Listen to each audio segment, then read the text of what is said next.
السلام علیکم، کیسے ہیں دوستو؟ اس مشہور پوڈ کاسٹ میں اقرار الحسن کی ایسے دلائی کی ہے کہ آپ حیران رہ جائیں گے۔ آپ کو یہ ویڈیو آخر تک دیکھنی چاہیے۔ اس میں بہت سخت سوالات پوچھے ہیں اقرار الحسن سے، جو اس نے اس لڑکے سے ایئرپورٹ میں بدتمیزی کی تھی، اس بارے میں بھی بہت اہم باتیں سامنے آئی ہے۔ تو اس ویڈیو کو آخر تک دیکھیے، اپنے رائے کومنٹ سیکشن میں لکھیے اور ہمیں سپورٹ کرنے کے لیے ہمارے ویڈیو کو آگے شیئر کرے، پوری دیکھیے اور کومنٹ سیکشن میں اپنے رائے دے، لائک کرے۔ شکریہ۔ انویسٹیگیٹو جرنلسٹ ہے، وداؤٹ اینی سبسٹینشیل ایویڈنس تو آپ کہیں اسٹنگ آپریشن نہیں کرتے رہے، کہیں آپ نے کوئی کریک ڈاؤن ایسا نہیں کیا، لیکن ظاہر ہے یہاں پہ سبسٹینشیل ایویڈنس نہ ہونے کے باوجود آپ اس پہ چڑھ دوڑے۔ جی نہیں، ایسا نہیں ہے۔ میں نے بغیر کیمرے کے پہلے جا کے اس کو پوچھا کہ آپ عمران خان صاحب کے فالوور ہیں؟ اس نے کہا جی۔ اور میں نے کہا یہ آپ نے کیا بات کہی ہے کہ جواد احمد؟ اس نے کہا جی میں نے اپنے کولیگ سے کہی ہے۔ جب اس نے اس بات کا اعتراف کر لیا تو پھر میں نے کیمرہ آن کیا، اور اس پورے کیمرے کی ریکارڈنگ میں اٹ سیلف کیا آپ کے خیال میں یہ سفیشینٹ ایویڈنس نہیں ہے کہ وہ کہہ رہا ہے کہ جی میں نے بات کی ہے جو بھی میں کہہ رہا ہوں، لیکن میں نے اپنے کولیگ سے کی ہے، یعنی اس سے انکار نہیں کر رہا وہ اس بات سے؟ تو میرا خیال ہے کافی ثبوت ہے۔ میں نے ثبوت کی بنیاد پر کوئی ایسا اقرار تو اس نے نہیں کیا کیا کہ میں نے گالی دی ہے اقرار الحسن صاحب کو؟ پھر وہی بات کہ ہم تو گالی کی بحث سے، اسی لیے میں الجھانا ہی نہیں چاہتا، نہ آپ کو نہ خود الجھنا چاہتا ہوں۔ میں تو بہت سادہ سا سوال کر رہا ہوں کہ کیا کسی بھی یونیفارم آفیسر کو کسی بھی آفیشیل کیپیسٹی میں کسی پہ کسی بھی طرح کا سیاسی کامنٹ کرنا چاہیے؟ نہیں کرنا چاہیے، ہاں یا نہ؟ نہیں کرنا چاہیے۔ اولاً۔ سیکنڈ، آپ اپنی فیملی کے ساتھ ہوں، ماں کے ساتھ، بہن کے ساتھ، بیوی کے ساتھ، بیٹی کے ساتھ، چھوڑ دیجئے سرکاری افسر، کوئی بھی آدمی آپ پر کسی بھی طرح کا کوئی تانا یا جملہ کسے تو آپ کے خیال میں یہ مناسب بات ہے؟ آپ سر جھکا کے برداشت کر کے تحمل کا مظاہرہ کر کے گزر جائیں گے، یا اگر آپ کی کیپیسٹی میں ہوگا تو اس کو کچھ شرم دلائیں گے؟ دونوں صورتوں کا کیا جواب ہے؟ لیکن عمران خان سے لے کے جارج ڈبلیو بش تک پبلک ہیومیلیشن کس کو برداشت نہیں کرنی پڑی؟ کیا عمران خان پہ جوتا نہیں اچھالا گیا تھا؟ کیا نواز شریف صاحب پہ جوتا نہیں اچھالا گیا؟ کیا جارج ڈبلیو بش کے اوپر جوتا نہیں اچھالا گیا تھا کہ عراقی صاحب کی؟ ہر کسی کی مثال دیں، عمران خان صاحب کی مثال نہ دیں۔ اگر کوئی یہ کہنا جی تحمل اور برداشت عمران خان صاحب سے آپ دیکھیں اور سیکھیں، but they remain very composed. یار جو آدمی سٹیج کے اوپر کھڑا ہو کے مولانا ڈیزل پنجاب کا سب سے بڑا ڈاکو اور جو ہے نا وہ خدا کا واسطہ سب ایگزامپل دے، وہ دوپٹہ اوڑھ کے مسخروں کی طرح کہ محمود اشرفی تم تو ڈرامہ ہو، مریم اپنے شوہر کے سامنے میرا نام نہ لیا کرو، اگر اس کی ایگزامپل دیں گے نا برداشت اور تحمل کے لیے تو میں معافی مانگوں گا، وہ نہ کریں۔ باقیوں کی ایگزامپل دیں، اس پر ہم بات کر رہے تھے۔ تو ہاں، خان صاحب کو جو خان صاحب کے فالوور جو کہہ رہے ہیں پہ جب جوتا اچھالا گیا یا جس وقت وزیر آباد میں فائرنگ ہوئی، he remained very composed۔ غلط ایگزامپلز ہیں نا۔ آپ کہہ رہے ہیں چونکہ نواز شریف صاحب پہ بھی جوتا میں عرض کر دیتا ہوں سر، پورے لاؤ لشکر کے ساتھ ہوتے ہیں نا، وہ یہاں ایک اکیلا عام آدمیوں کی طرح لائن میں لگا ہوا عام انسان تھا نا۔ غلط کیسے ہے اقرار صاحب؟ اگر آپ سیاست میں آئے ہیں تو اب لوگ آپ کو گالی بھی دیں گے، آپ پر کیچڑ بھی پھینکیں گے، آپ کو آپ کی تصویریں بنا کر، غلط قسم کی تصویریں بنا کر سوشل میڈیا پر اپلوڈ کریں گے، آپ کو ماں بہن کی گالی بھی ملیں گے، آپ کو بیوی، آپ کی 3 بیویاں ہیں اس کے اوپر بھی لوگ الزامات لگائیں گے۔ یہ سیاست ہے، اور خاص کر پاکستانی سیاست ہے، اس میں اس طرح ہوتا ہے، آپ کو برداشت کرنا ہوگا۔ اگر آپ برداشت نہیں کر سکتے تو پھر آپ کو آپ نے جو ڈیسیجن لیا ہے اس کو واپس چھوڑنا ہوگا، ورنہ پھر آپ سیاستدان نہیں بن سکتے۔ So what difference does it make؟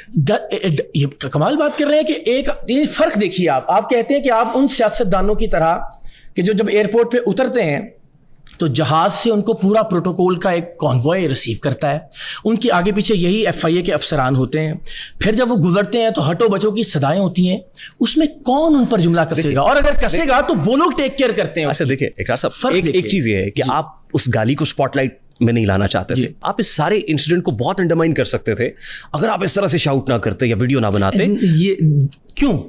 Nobody would have discussed this۔ ہم بھی آج بیٹھ کے اس کے اوپر گفتگو نہ کر رہے ہوتے۔ صرف اس لیے کہ اس پر بات نہیں ہونی چاہیے، یعنی آپ چاہتے ہیں کہ اس آدمی کو یہ لائسنس دے دیا جاتا کہ آج اس نے اقرار الحسن پر ایک جملہ کسا ہے، کل کسی بھی اور سیاسی نظریاتی مخالف کے اوپر وہ اسی طرح سے تانے کسے، گالیاں دیں گے، اور بزور بازو روکیں گے۔ پریسیڈنٹس بزور بازو غلط لفظ استعمال کر، ظاہر ہے جب میں نے ہاتھ اٹھایا اس کے اوپر، جس وقت آپ بزور بازو کہتے ہیں، آپ جیسا اردو سمجھنے والا آدمی میں کیوں کہہ رہا ہوں، میں یہ کیوں کہہ رہا ہوں، میں اس لیے کہہ رہا ہوں کہ آپ تو ڈیولپڈ کنٹریز کی مثالیں دیتے ہیں، یہ کام آپ UK میں کر سکتے تھے، ہر جگہ ہوتا ہے۔ نہیں